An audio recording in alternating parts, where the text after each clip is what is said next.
Thank you. Making headlines right now, we want to talk about something called the Pillar Act. Pillar is an acronym for Protecting Information by Local Leaders for Agency Resilience. It's a mouthful, but what you want to know here is that Tennessee Representative Andy Ogle sponsored this Pillar Act bill. It just passed through the House, and they're hoping it's going to help government agencies protect against cyber attacks. So to talk a little bit more about what this bill does, we are joined this morning by our cybersecurity specialist, Scott Augenbahn, a retired FBI agent. Good morning, Scott. Good to see you again, good sir. What can you tell us more about this Pillar Act and what it should be able to do? Well, I applaud the fact of the Pillar Act, but let's go back in time. You know, here I am, I'm in the 90s, and Presidential Directive 63 shows up, and it really talks about government and private sector cooperation. And here we are almost 27 years later, and the problem's out of control. I applaud the act, but let me just tell you one thing. We can't legislate cyber security. That's the thing. It is not a silver bullet what they are proposing.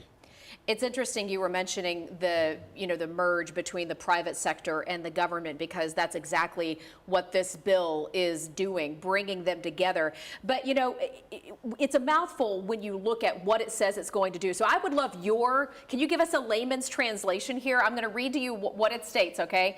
The bill reauthorizes and reforms the state and local cybersecurity grant program to help state, local, tribal, territorial entities defend against rapidly evolving cyber threats. It enhances the program to address emerging technologies, including AI, while strengthening coordination among federal, state, and local partners. What does that mean for everyday people who are listening? Please. Translate, please. It's the same thing I was doing when I was with the FBI here in Nashville. We were working with state and local partners trying to raise the level of awareness. But it confuses me because, the main federal agency, which is responsible for this, CISA, had its budgets cut tremendously, and they laid off a lot of people. So this is really, I hate to say it, I just don't get comfortable when I start seeing legislation. It doesn't take away our personal responsibility. This is what I've been trying to do almost since 2003, is raise the level of awareness.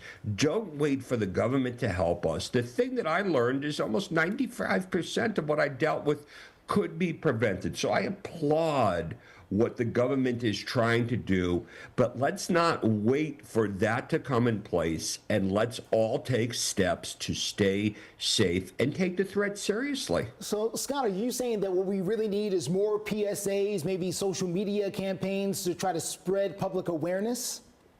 I do this for a living. It's hard to convince people that they are going to have a problem. I just got done. I've been traveling around the world this fall for Cybersecurity Awareness Month, trying to teach people that, hey, the threat is real. But every time I open my mouth, everyone goes like this, well, that's not going to happen to me. We got the biggest holiday shopping season coming up. 200 million people are going to be shopping online. Let's all start and realize that the cyber criminals are going to start sending us social engineered messages. Let's not wait for the government to come in to save us. We all need to step up and realize the threat is real, but it's preventable for average people just like us.